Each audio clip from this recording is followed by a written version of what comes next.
สำหรับคลิปนี้เราจะพาไปขึ้นเรือนะครับ Granger Fjord Cruise แบบ Car Package ก็คือเราจะเอารถขึ้นไปด้วย ก่อนอื่นก็มาชมบริเวณด้านหน้าโรงแรมเพิ่มนะครับ เนื่องจากว่าฝนไม่ตกแล้วหมอกก็จางลงแล้วนะเอาภาพบรรยากาศบริเวณหน้าโรงแรมมาฝากเพิ่มเติมนะครับ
ตัวแยมสตรอเบอรี่โฮมเมดของโรงแรมเนี่ยเราชอบมากเลยนะ เอามากินคั่วกับครัวซองรสชาติอร่อยสดชื่นมากเลยครับ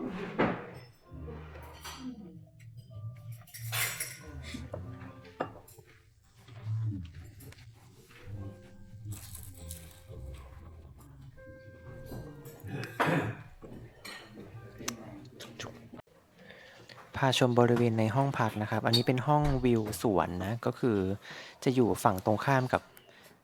ห้องที่เห็นฟิยอร์ดแต่เราคิดว่าไม่ได้แตกต่างกันมากนะ เพราะว่าถ้าอยากชมก็แค่เดินออกไปด้านหน้าโรงแรม เพราะถ้าเป็นห้องฝั่งนี้ก็จะราคาถูกกว่า อันนี้วิวก็จะเป็นวิวที่บริเวณด้านหลังนะครับ ก็คือสามารถเดินออกไปชมไฟดาวสจูเบตได้เลย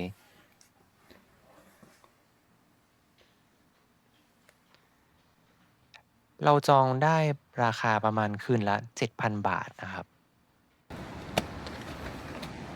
เช็คเอาท์จากโรงแรมเรียบร้อยนะครับ เก็บของเตรียมเอากระเป๋าขึ้นรถ แล้วก็จะไปที่ท่าเรือนะครับ ตอนนี้เป็นเวลาประมาณ 9 โมง เราจองรอบ 9 โมงครึ่งไว้ คิดว่าน่าจะไปถึงทันเวลาพอดี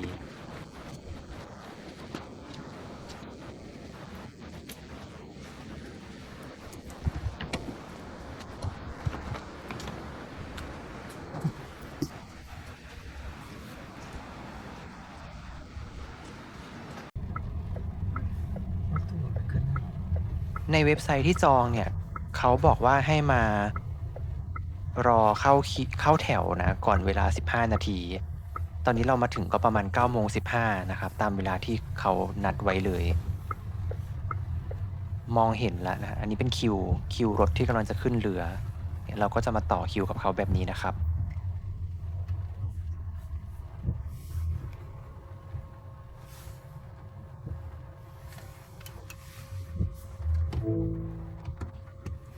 การขึ้นเรือ Fjord Cruise นะครับ จะไม่สามารถใช้ออโต้พาสที่มากับรถเช่าได้นะครับ เราจะต้องไปซื้อตั๋วแยกต่างหากนะ เราซื้อจากเว็บไซต์ Norway Base นะครับ ก็คือซื้อแล้วก็จ่ายเงินผ่านเว็บไซต์เลยนะ ก็เขาจะส่งตั๋วมาให้ทางอีเมล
อมาถึงคิวเราแล้วเนี่ยก็จะมีเจ้าหน้าที่เดินมาขอดูตั๋วนะครับแล้วก็เปิดตั๋วที่ได้จากอีเมลให้เขาดูนะเขาก็จะบอกโอเครอให้เราขึ้นได้เลยนี่เขาให้เราไปละโอ้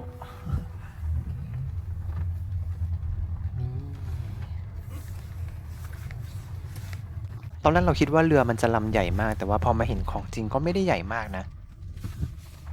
ดูจากจำนวนรถที่ขึ้นไปถ้านับรถรถรถเมล์หรือว่ารถทัวร์เนี่ยก็ดูมีไม่กี่คันเอง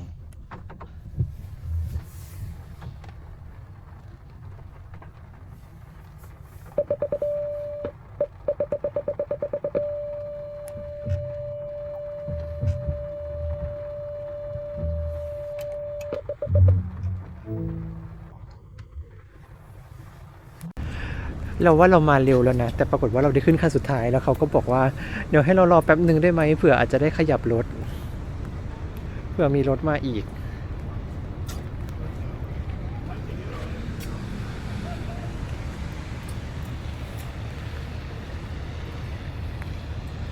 เศร้าจังฝนยังตกอยู่เลย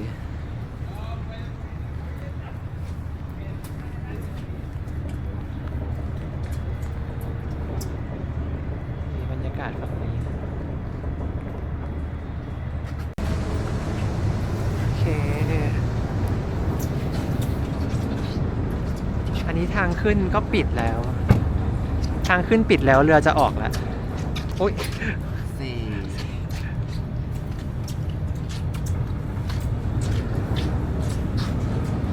นี่ชื่อเรือสกาเนวิเรือเริ่มออกแล้วนะ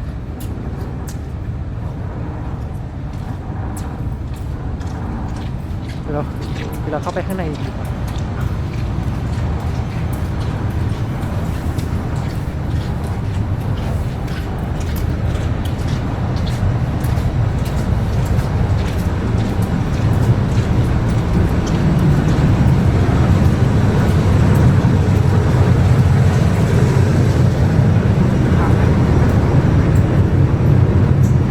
ห้องน้ำข้างล่างก็มี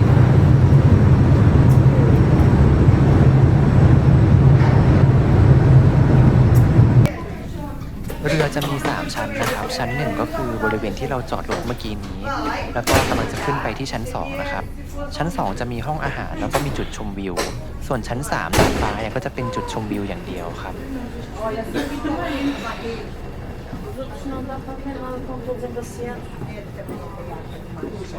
ถ้าใครขี้หนาวหรือว่ามาเที่ยวช่วงที่อากาศหนาวก็ไม่ต้องกังวลนะครับเพราะว่าในเรือก็จะมี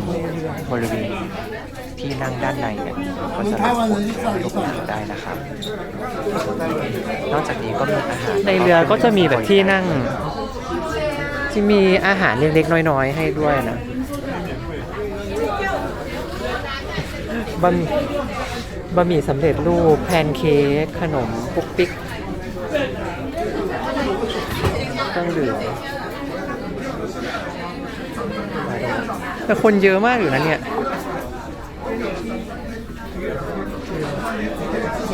ก็อันนี้ทางออกไปชมวิวฮะ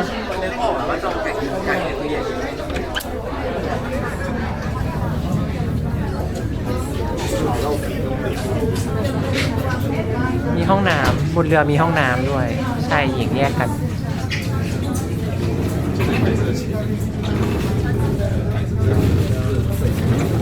อันนี้เขารออะไรกัน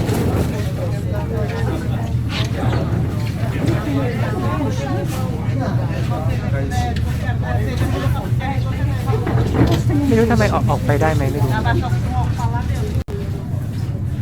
แต่ตอนนี้ดูไม่มีที่นั่งเลยนะเขาอาจจะคำนวณมาแล้วว่าให้เรานั่งในรถเพราะที่นั่งในเรือดูเต็มไปหมดเลย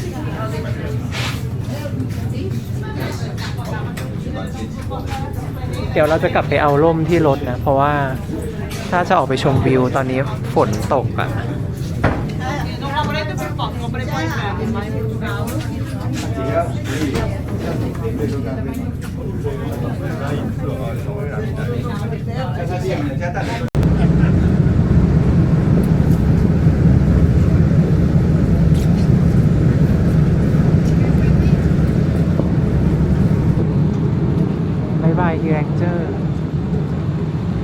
เข้าใจแล้วตอนแรกก็แบบว่า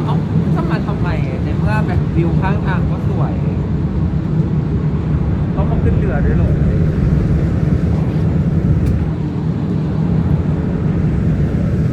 สำหรับกีเรงเจอร์หรือไกเรงเออร์ฟิยอร์ดนะครับก็เป็นฟิยอร์ดที่มีความสวยงามแห่งหนึ่งของนอร์เวย์แล้วก็ได้รับการขึ้นทะเบียนเป็นมรดกโลกจากยูเนสโกด้วยนะครับการขึ้นฟิยอร์ดครูซก็เป็นกิจกรรมที่ห้ามพลาดเลยนะครับสำหรับใครที่มาเที่ยวที่นี่ครับ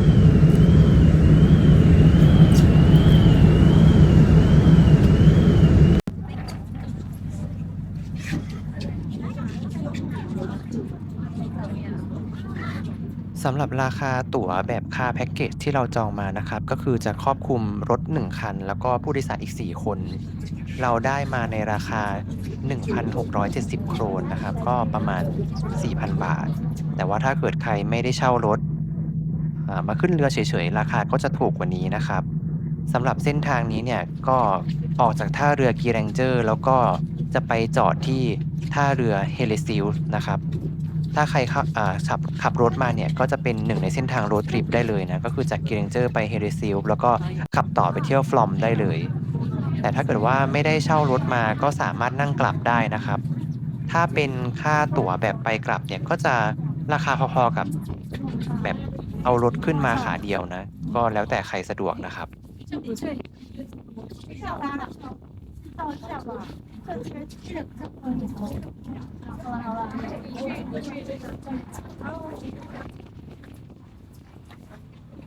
นี่ลมแรงมาก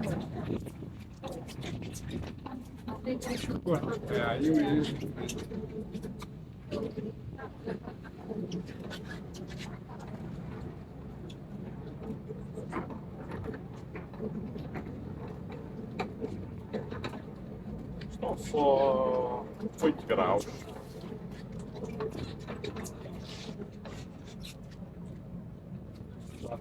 Tenho que comprar uma coisinha destas que este tem de ter na mão. Para fazer as minhas filmagens em direto.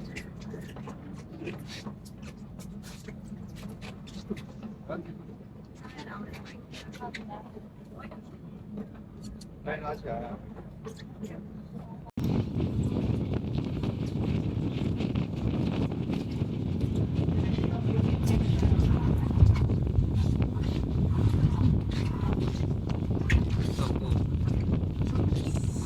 แต่ต้องใช้ครีมด้วยนะแดดออกแล้วถ้าเขาใส่กระเป๋าให้แฟนนะแฟนต้องได้ใช้ครีมมูกเหรอ เราจะใช้เวลาเดินทางทั้งหมด1ชั่วโมงนะครับก็คือจะไปถึงที่ท่าเรือเฮเลซิลส์ประมาณ 10 โมงครึ่งผู้โดยสารเต็มลำเลยนะข้างในไม่มีที่นั่งก็เลยออกมายืนชมวิวนะครับตอนนี้เรือกำลังจะขับผ่านน้ำตกที่ใหญ่ที่สุดชื่อเซเว่น ก็ ซิ ที่ สเตอ นี่ ร์ เป็ วอน เตอร์ ที่ ฟอ เที่ยว ล ที่เรารู้สึกว่า ทุกคนก็จะเริ่ม ยังไม่แม เดิน ส มา มาก หา ในคนไทย ถ้าพูดถึงเส้นทาง ไม่ใช่อันนี้นะน่าจะ รถทริป หน้า ของนอร์เวย์คนก็จะไปเที่ยวแถวฟลอมหรือว่าแถวเบอร์เกนมากกว่า เราก็เลยลองเปิดโอกาสแล้วมาเที่ยวแถวนี้ดูก็หวังว่าวิดีโอนี้จะเป็นประ ล โยช ง น์ มาชั้น สำหรับ 2 แทนและชั้น ใคร 3 ที่กำลังวางแผนมาเที่ยวที่นอร์เวย์นะครับ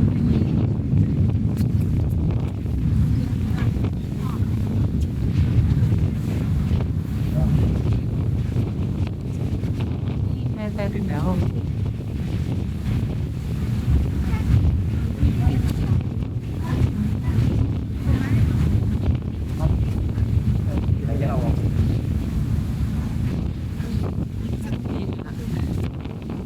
เซเว่นซิสเตอร์วอเตอร์ฟอล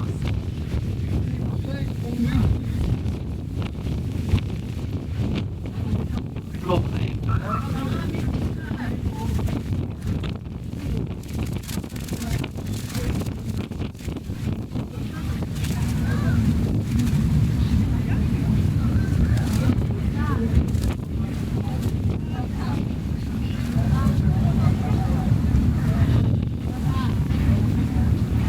นี่คือน้ำตกอีกแห่งหนึ่งที่มีชื่อเสียงของนอร์เวย์นะครับก็คือ Seven Sister Waterfalls นะ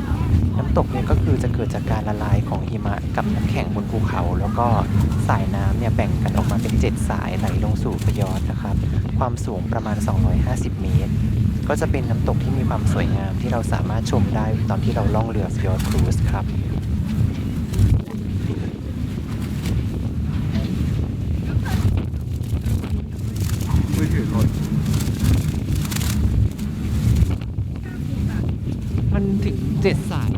ที่ชื่อเซเว่นซิสเตอร์เนี่ย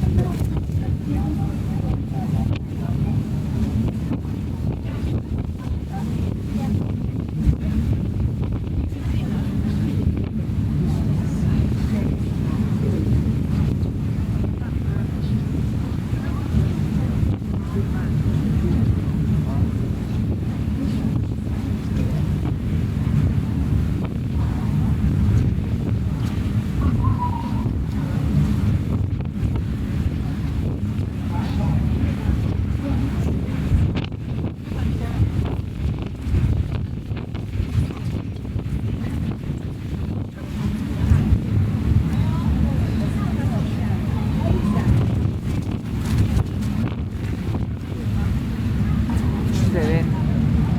1 2 3 4 5ต้องเดินไหมนับยังไงอ่ะนับจากยอดมันลงมาเหรอ1 2 3 4 5 6 7มี7อันเล็กๆนะแปด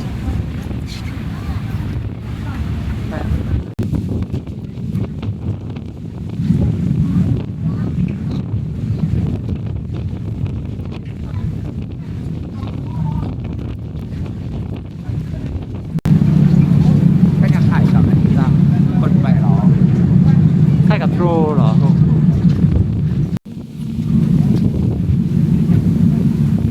ขอไปนั่งพักข้างในเริ่มหนาวแล้วข้างในก็ไม่มีที่นั่งอยู่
อันนี้มองเห็นฝั่งเป็นอย่าตกกันมันต้อง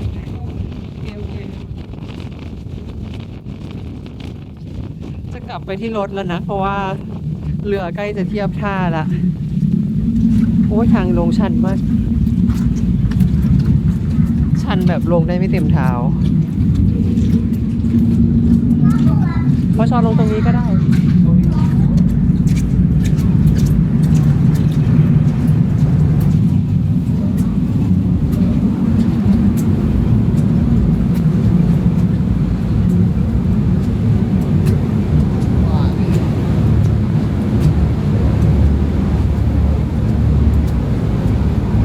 เค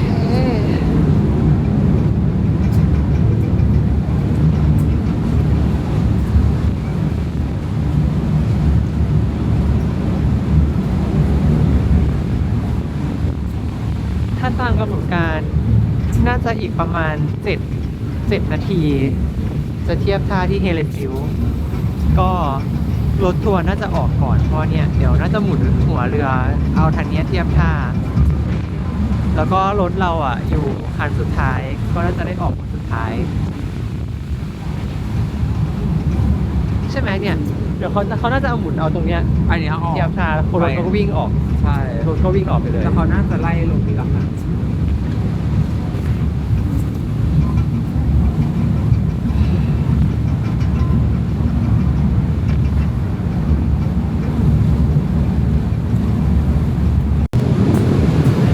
กลับไปที่รถแล้ว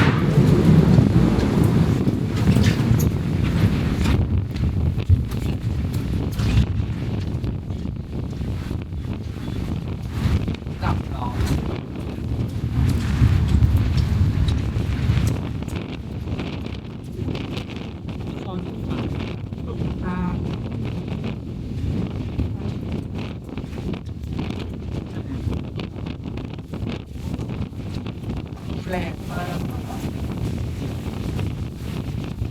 กล้องจะฟิวทันที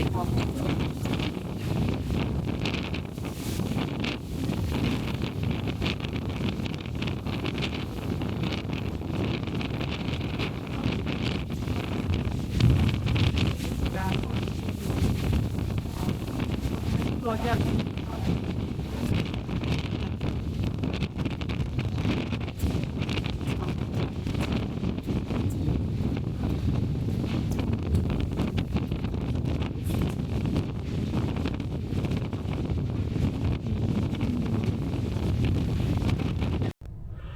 กลับขึ้นมาบนรถแล้วสแตนบายอีก5 นาทีรถเรือน่าจะกำลังจะจอด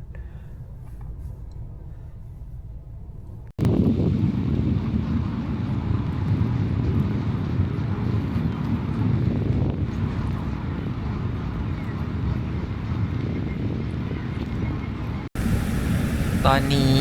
กำลังเอาเรือเข้าเทียบท่านะครับ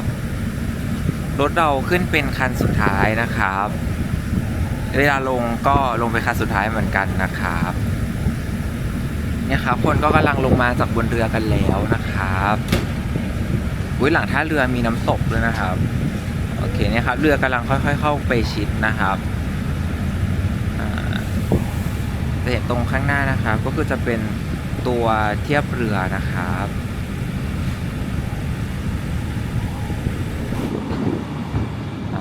ส่วนด้านข้างตรงนี้นะคะน่าจะเป็นแบบทางลงสำหรับคนนะครับเวลาที่เป็นพวกเรือท่องเที่ยว